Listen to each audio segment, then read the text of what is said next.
Chapter 1, 89 Seconds. The World We Inherited. Let me ask you something. When was the last time you actually stopped and looked around at the world? Not your world, not your neighborhood, not your social media feed, but the whole damn world, and thought, yeah, this is fine, we got this handled? If you're being honest, probably not recently. And here's the thing. That feeling you got sitting in your gut right now, that low hum of something is wrong that you can't quite shake, that's not anxiety. That's not you being paranoid. That's not the news making you crazy. That's your nervous system doing exactly what it was designed to do. It's picking up a signal, and the signal is real. We are living in the most precarious moment in the history of our species. And I don't mean that in the dramatic, clickbait, end of the world subscription kind of way. I mean in the cold, measured, here are the actual numbers kind of way. So let's start there. Let's start with the facts before we get into anything else, because if you're anything like me, a technically minded person who needs the receipts before they'll believe anything, you deserve to see exactly what we're dealing with. The reason I'm writing this, before we get into the clock and the science and all of it, I need to tell you something personal, because I think you deserve to know exactly why this book exists and who it's really for. I have a partner of over 13 years. As I write this, we have two boys, a 4-year-old and a 10-year-old. And I want you to understand something about what it feels like to look at your boys, really look at them, and then look at the world they're going to inherit. My 10-year-old is right at the edge of starting to understand that the world is complicated, that it doesn't always make sense, that the adults running things don't always have it figured out. He's at that exact age where the curtain starts to pull back a little, and what's behind it isn't always pretty. And my 4-year-old still thinks the world is fundamentally safe and good and full of possibility. He hasn't been told yet that it isn't. He wakes up every morning like the day is just going to be good, because why wouldn't it be? He hasn't learned to be scared yet. I am not willing to let that innocence be a lie he has to unlearn. Not if there's something I can do about it. And I genuinely, stubbornly, with everything I've got, believe that there is. That belief is why this book exists. I've been with my partner through 13 years of building a life together. Through the vacuum truck years, when nothing seemed to be working and I was reading books about quantum physics and the law of attraction in a cab that smelled like diesel while she held things together. Through the slow, grinding climb towards something better. Through two boys who showed up and made the stakes of all of this completely undeniable. She has watched me chase this thing, this burning coal in my chest that I couldn't shake since I was 10 years old, and she has never once told me it was crazy. This book is for her too, for 13 years of showing up.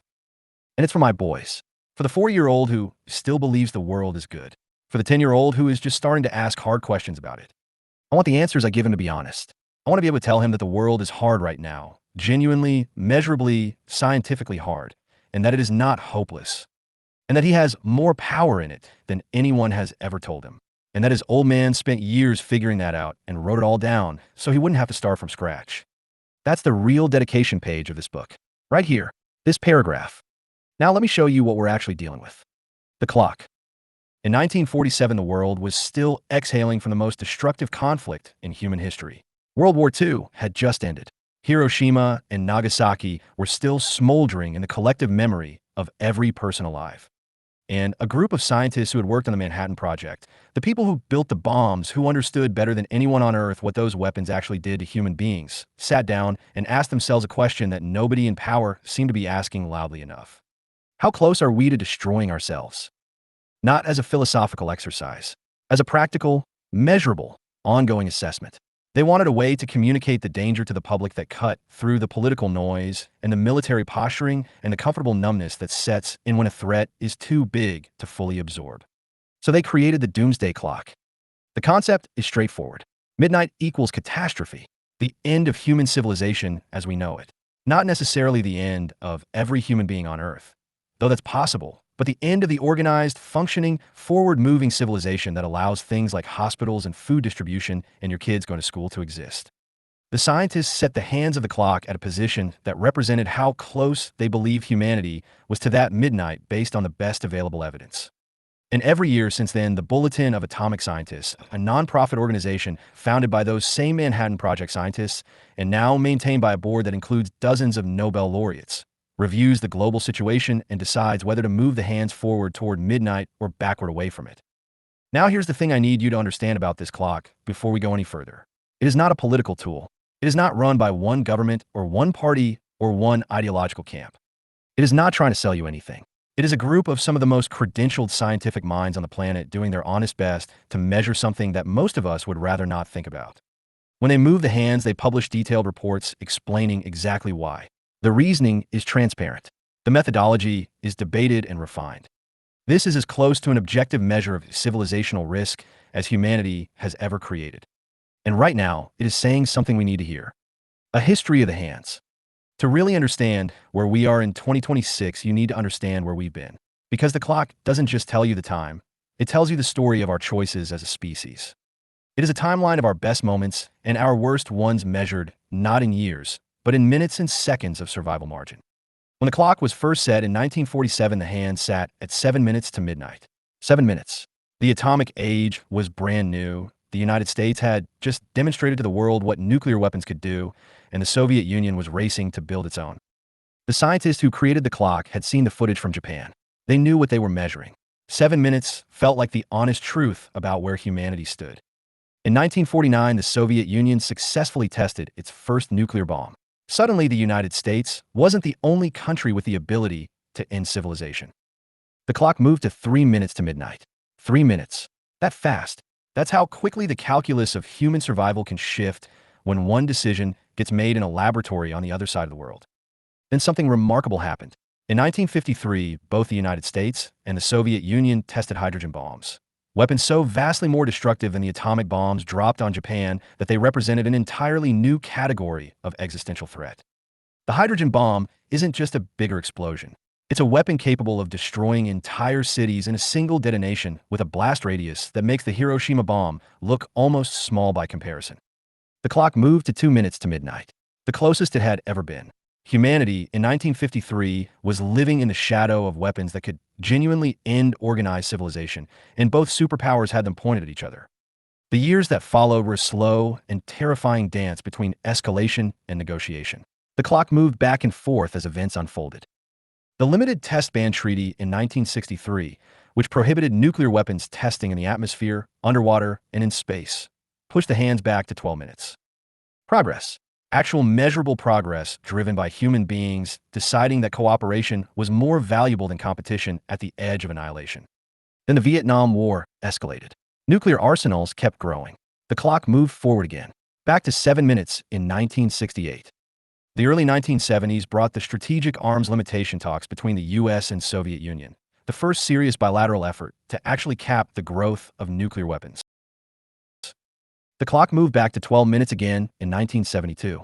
Then forward to 9 minutes in 1974, when India tested its first nuclear device and reminded everyone that the nuclear club wasn't going to stay limited to 2 members forever. Then something happened in 1984 that I think is one of the most important and underreported chapters in the history of this clock. The United States and Soviet Union had essentially stopped talking to each other. Diplomatic channels had broken down. Both sides were modernizing their nuclear arsenals. The rhetoric coming from both governments was the most aggressive it had been in decades. And the scientists moved the clock to 3 minutes to midnight, matching the reading from 1949 when the Soviet Union first got the bomb. Think about that. 35 years of nuclear deterrence, arms control negotiations, and diplomatic back-channeling, and we were right back to 3 minutes. Because the single biggest risk factor in nuclear war isn't the weapons themselves. It's the relationship between the people who control them. When communication breaks down and fear fills the vacuum, the hands move forward. Every single time. Then came 1991. The Cold War ended. The Soviet Union dissolved. The United States and Russia, the new Russia, signed a strategic arms reduction treaty, committing to dramatically reduce their nuclear arsenals. For the first time since the clock was created, humanity took a genuinely deep breath. The hands moved all the way back to 17 minutes to midnight. 17 minutes. The furthest from midnight we had ever been. The scientists who moved those hands were not naive. They knew the weapons still existed. They knew the problems hadn't disappeared, but they were acknowledging something real. That human beings had looked into the abyss and chosen, at least for that moment, to step back from it. That was the high watermark, the best we ever did. And then we started spending it. 2002 brought the United States withdrawal from the Anti-Ballistic Missile Treaty, a cornerstone arms control agreement that had kept a lid on certain categories of nuclear escalation for 30 years. The clock moved to 7 minutes. 2007 brought concerns about nuclear weapons programs in North Korea and Iran, the failure of the nuclear non-proliferation regime, and the early signs of what climate scientists were beginning to describe as potentially catastrophic global warming. The clock moved to 5 minutes. In 2012, it moved to 5 minutes again as the world failed to take meaningful action on climate change, and nuclear arsenals remained at levels capable of ending civilization many times over. Then in 2015, something shifted in the assessment. The scientists began factoring in not just nuclear risk, but the full spectrum of what they started calling existential threats: climate change, emerging biotechnology, cyber warfare, the erosion of international institutions that had been built specifically to prevent the kind of catastrophic conflict that ended civilizations. The clock moved to 3 minutes. In 2017, it moved to 2.5 minutes. The first time it had been that close since 1953. The hydrogen bomb year. The scientists cited the election of leaders in multiple countries who had expressed open hostility toward international cooperation, arms control agreements, and climate science. They cited the rise of nationalist movements that were actively dismantling the multilateral frameworks that existed specifically to prevent catastrophic conflict. In 2018, it moved to 2 minutes flat, matching 1953 exactly. In 2020, it moved to 100 seconds, breaking the 1953 record for the first time in 67 years. The scientists said it clearly and without drama. We are in a moment more dangerous than the peak of the Cold War.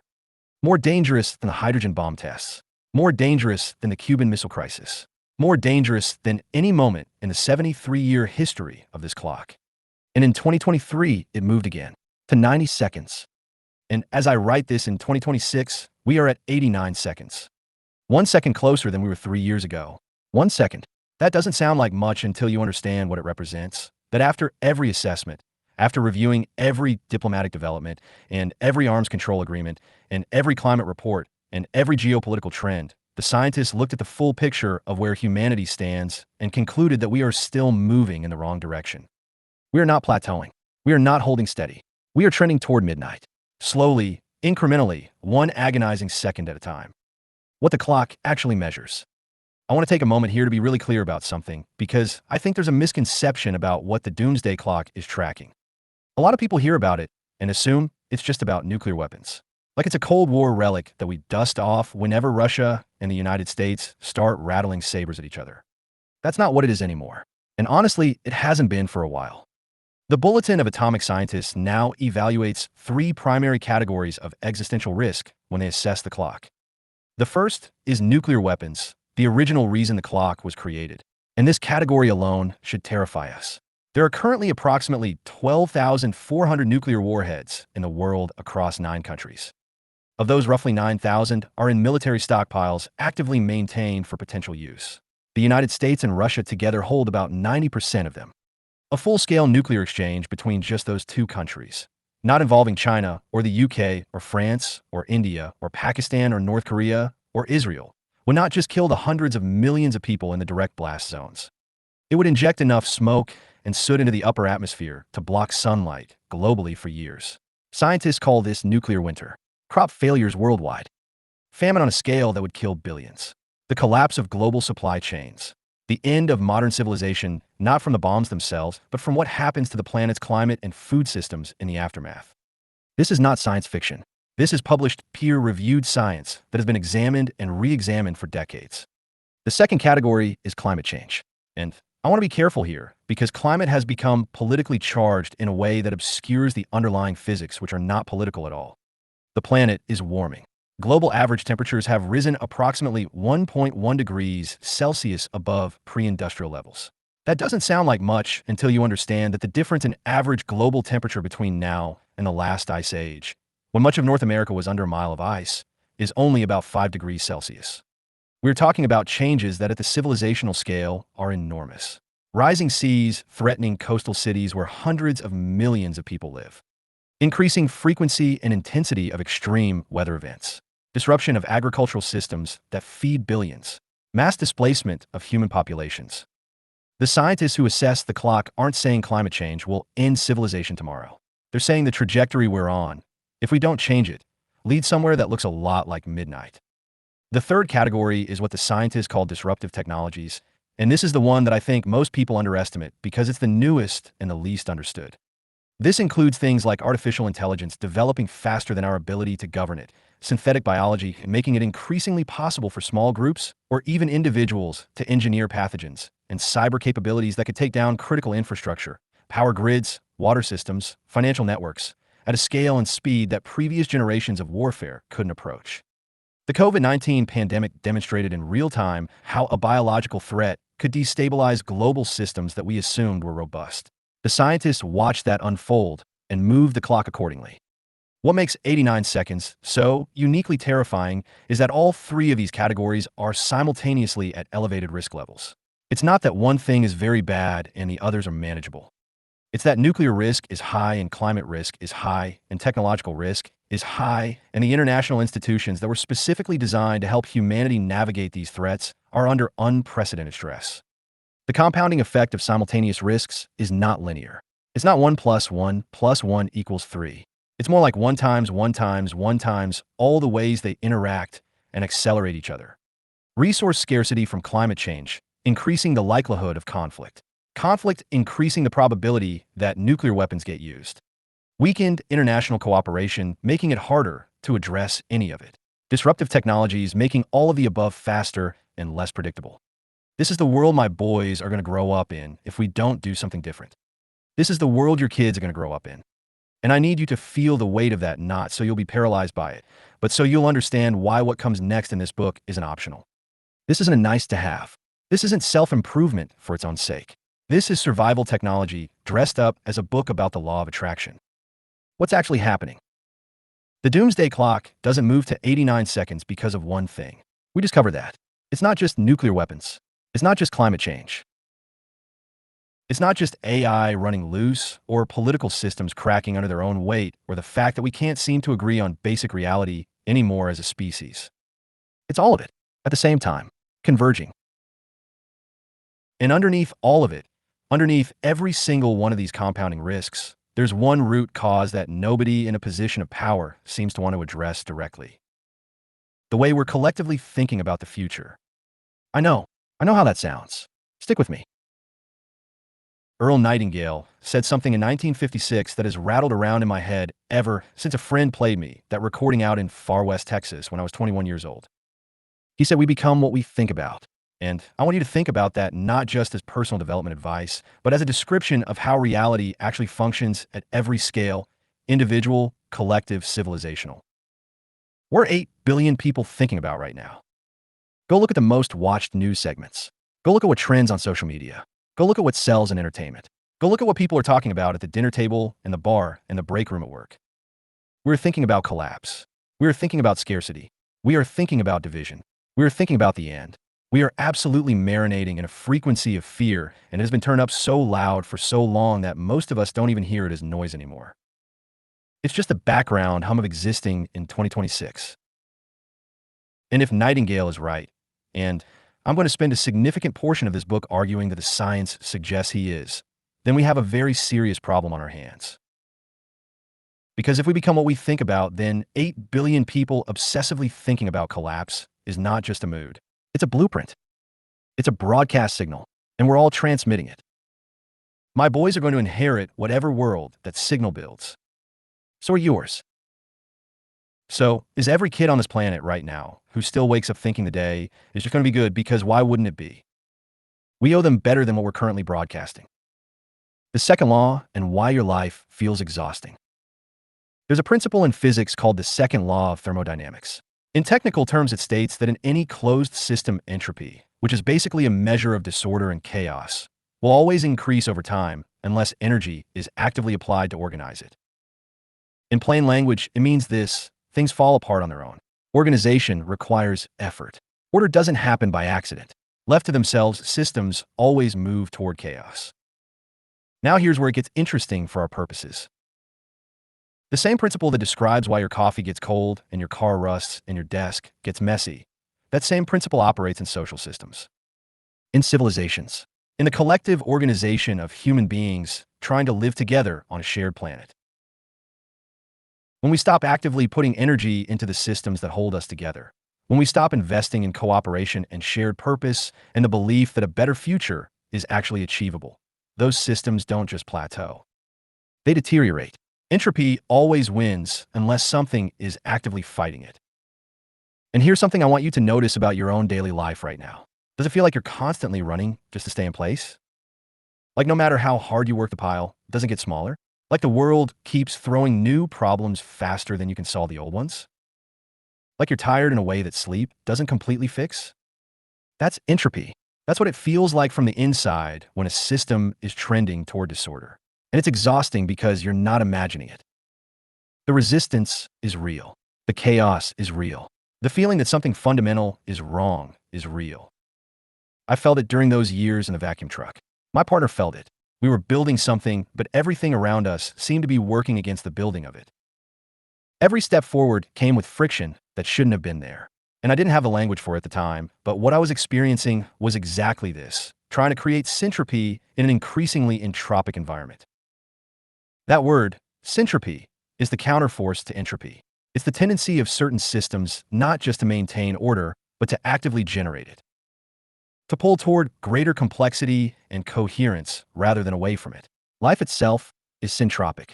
Every living organism is a local reversal of entropy, a pocket of organization in a universe trending toward chaos. Think about what a child is. A 4-year-old running around the house full of energy and curiosity and an absolute refusal to accept that the world has limits. That is syntropy in its purest, most undeniable form. New life organizing matter and energy and possibility into something that didn't exist before. Something that laughs and asks questions and believes without evidence that everything is going to be okay. Human consciousness, focused, directed, intentional human consciousness, may be the most powerfully syntropic force we know of. Which means the most important thing we can do in a world trending toward midnight isn't to elect the right person or sign the right treaty or build the right technology, though those things matter.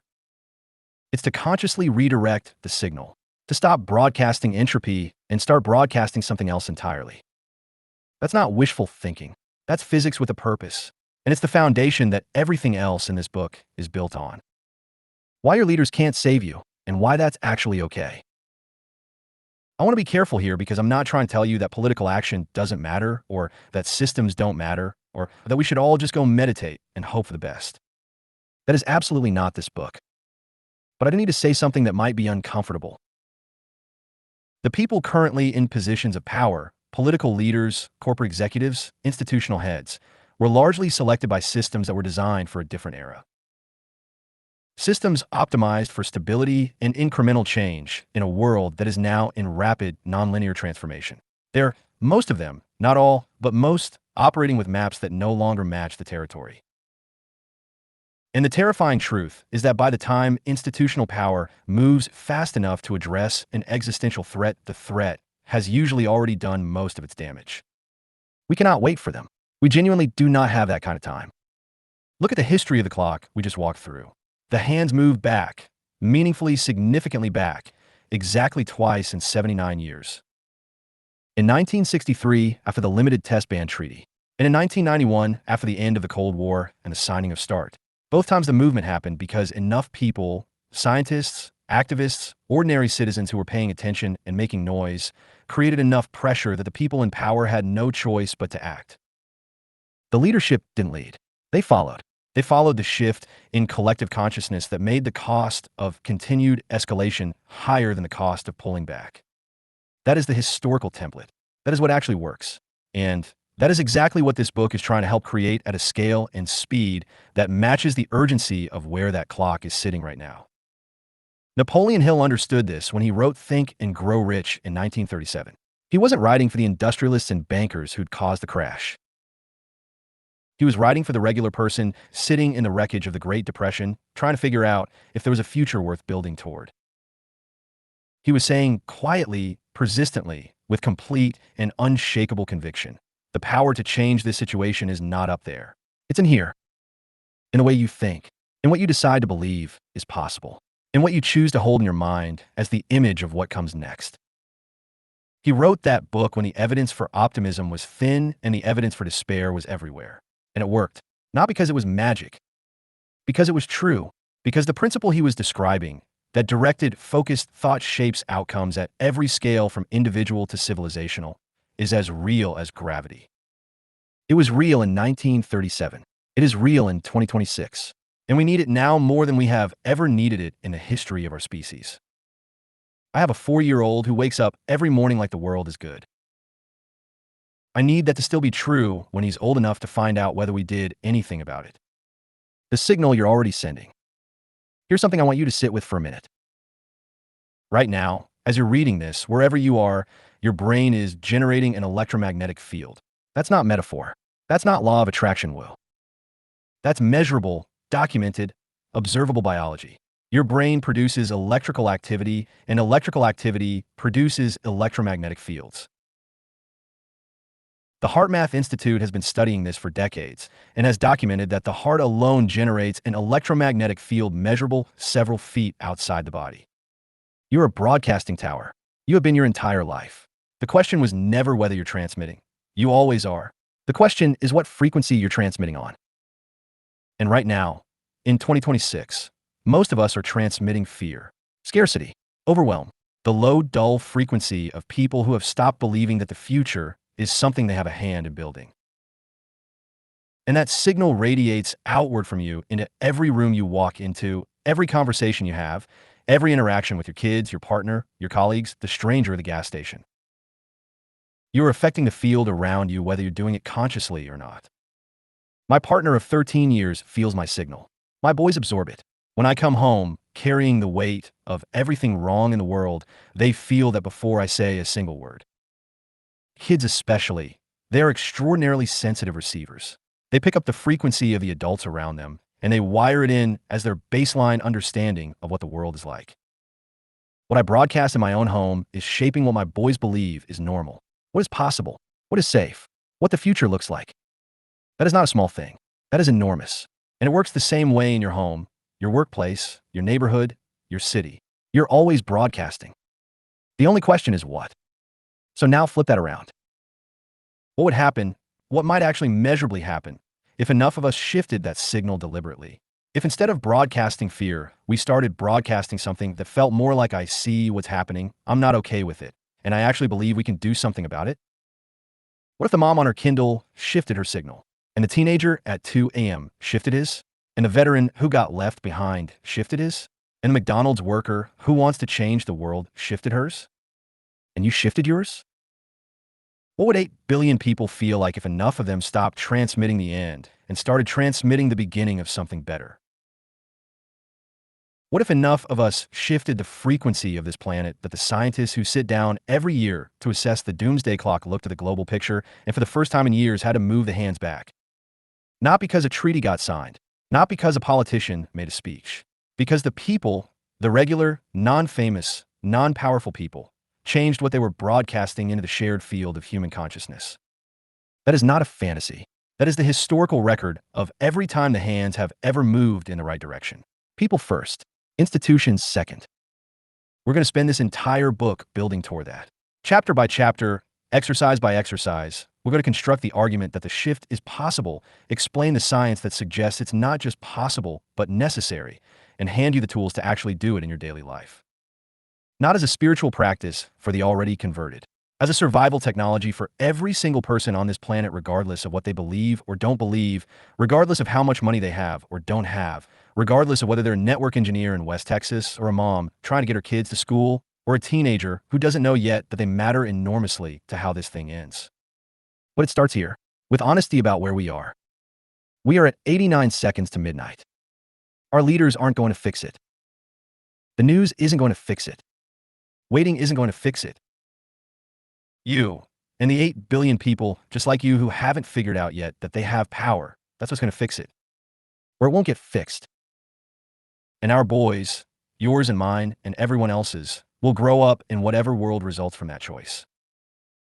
I don't know about you, but that is not something I'm willing to sit with quietly. Those are the options on the table. No sugarcoating. No comfortable version of this conversation. Just the truth delivered with as much love as I've got for every person reading these words. So, you still with me? Good, because we've got work to do. What you just took on by reading this far. I want to end this chapter with something that might sound strange for a book about quantum physics and manifestation and saving civilization. A responsibility. Not a burden, not a guilt trip, a responsibility in the original sense of the word, your ability to respond. Your responsibility, because that's what this whole book is ultimately about. Not the law of attraction as a personal enrichment tool, not as a way to get a nicer car or a better job title or a more impressive anything.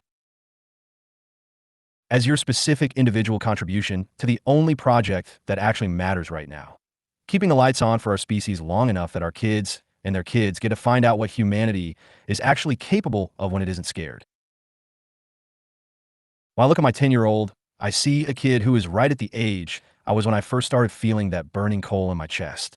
That sense that something more was possible, but I couldn't reach it.